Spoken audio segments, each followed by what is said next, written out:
Dial is made very carefully polished and aesthetically beautiful watch with a solid stainless steel bracelet, sapphire crystal and a high beat movement.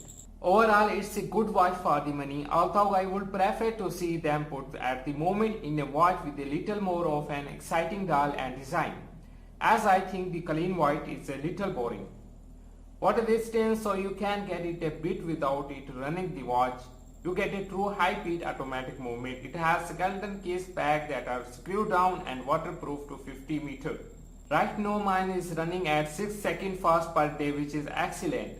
This is even more than acceptable for an expensive Swiss watch. Medium shape round dial, millimeter tab, synthetic sapphire display tab, analog glass buckle, case diameter 40 mm, case thickness 12 mm, band material leather, band length men's standard, band width 19 mm, band color brown, dial color white, special feature date, movement Swiss automatic, water resistant, depth 150 feet. In my opinion, this is a fantastic watch for the money that is almost worthy of 5 star in my mind, considering the $45 I paid for it.